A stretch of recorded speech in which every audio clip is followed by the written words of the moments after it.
Apa yang saya sampaikan 2016 terjadi di 2017. Apa yang saya sampaikan 2017 terjadi 2018, 2019. Saya tidak mengatakan secara spesifik. Saya hanya menyampaikan hadis Nabi begini, hadis Nabi begini, maka akan terjadi. Wahai Bapak Ibu, sekarang salah satu anjuran saya, kalau Bapak Ibu mau mendengar dan menerima, bagus, alhamdulillah. Salah satu anjuran saya, di samping perkuatlah iman, perbanyaklah amal soleh, anjuran saya yang paling dekat dan cepat dan Bapak bisa lakukan, Ibu bisa langsung bisa lakukan adalah segera uangkan, segera emaskan uang Bapak. Itu saran saya. Kalau mau didengar ya, segera emaskan, investasikan kepada emas, menabunglah dalam bentuk emas, simpen, cukup suami istri yang tahu.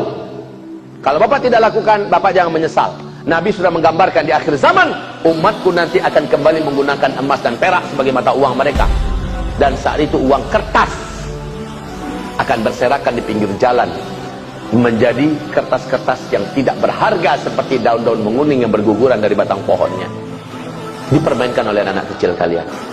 Sekarang Pak, Tiongkok, di Tiongkok, warga Tiongkok berlomba-lomba tarik dana mereka dan beli emas.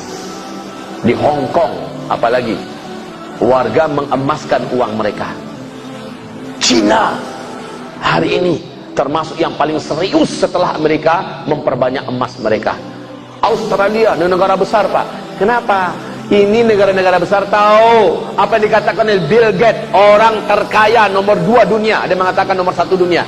Bill Gates sudah mengatakan 2018 krisis moneter dimulai, 2019 dan seterusnya akan terjadi kehancuran ekonomi dunia yang paling mengerikan, dan uang-uang kertas menjadi tidak akan ada harganya lagi. Negara manapun akan terimbas oleh dampak kehancuran ekonomi ini, kecuali negara-negara yang punya stok emas. Dan Nabi dulu sudah menggambarkan. Jadi ini saran saya yang terdekat. Kalau Bapak mau dengar, alhamdulillah. Ada ruginya nggak seruan saya nih? Toh juga sesuai dan sejalan dengan hasil ijtima ulama keempat. Nomor 6, poin ke-6 adalah ulama menyerukan agar umat segeralah investasikan hartanya menjadi emas. Ini untuk keselamatan umat Nabi Muhammad di akhir zaman. Apa yang saya katakan ini pasti akan terjadi, karena ini adalah hadis Rasulullah SAW. Kapan-kapan Bapak perlu uang, kan masih bisa dijual lagi sedikit lagi, ya kan? Dan emas akan cenderung terus naik.